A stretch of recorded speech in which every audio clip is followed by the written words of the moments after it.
has been predicted by scientists that civilization will collapse by 2040, and that we're ahead of schedule on that. Well, I think certainly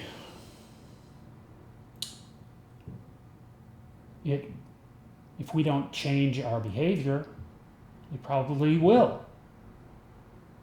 It probably will collapse.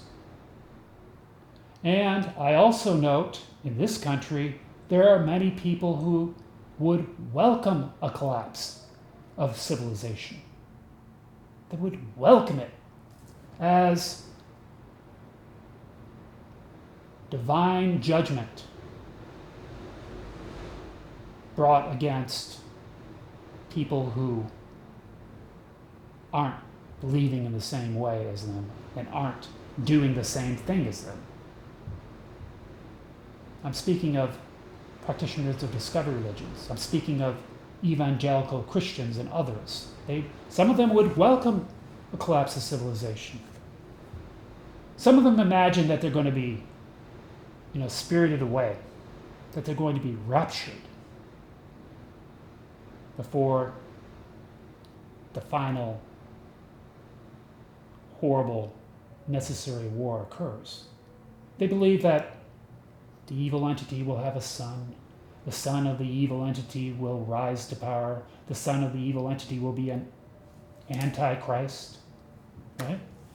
And they believe that the son of the good entity is a savior. The savior will return in a second coming as a warrior. A final necessary horrible war will be fought. The son of the good entity will defeat the son of the evil entity. The Christ will defeat the Antichrist. The good entity will have final victory over the evil entity, and the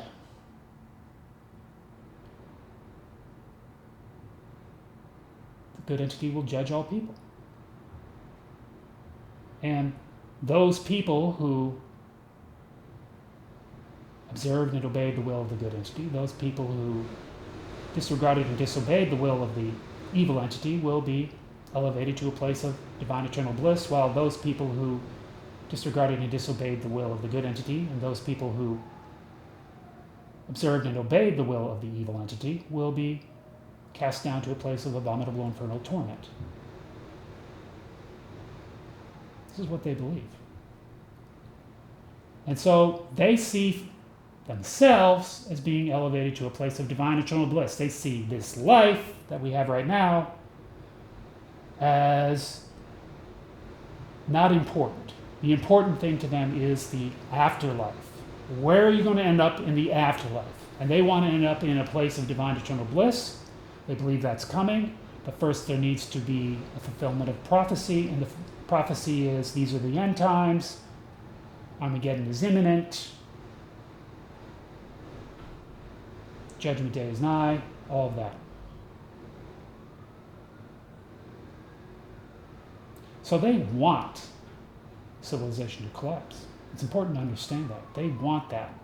And not only that, they want to position themselves such that they're on the crest of a wave of destruction. They and their families and their collaborators and everybody they care about, they want them to be able to ride on the wave of a crest of a wave of destruction. And as long as they stay on the crest of the wave of destruction, they figure their families, their collaborators will not be harmed. The reality is, this wave of destruction will one day crash, as all waves do, and they will be thrown into great tribulation. And again, they think, oh, we're going to be spared that. We're going to be raptured up to heaven. So we don't have to worry about abrupt climate change, habitat, and loss, and the possibility of near-term human extinction. We don't have to worry about population overshoot. We don't have to worry about depletion of natural resources. We don't have to worry about pollution. We don't have to worry about any of these problems. We don't have to worry about desertification of the planet. We don't have to worry about deforestation of the planet. We don't have to worry about the erosion of topsoil. We don't have to worry about dead zones in the coastal regions of our oceans. We don't have to worry about the melting of ancient glaciers. We don't have to worry about rising sea levels. We don't have to worry about worsening fire seasons. We don't have to worry about more powerful hurricanes and more frequently appearing hurricanes. We don't have to worry about any of that. We don't have to worry about it. They feel they don't have to worry about it because it's all the fulfillment of prophecy. And at the end of the day, they're going to be elevated to a place of divine eternal bliss. That's how they believe that the good entity they worship is going to reward them for their racist, fascist, warmongering behaviors.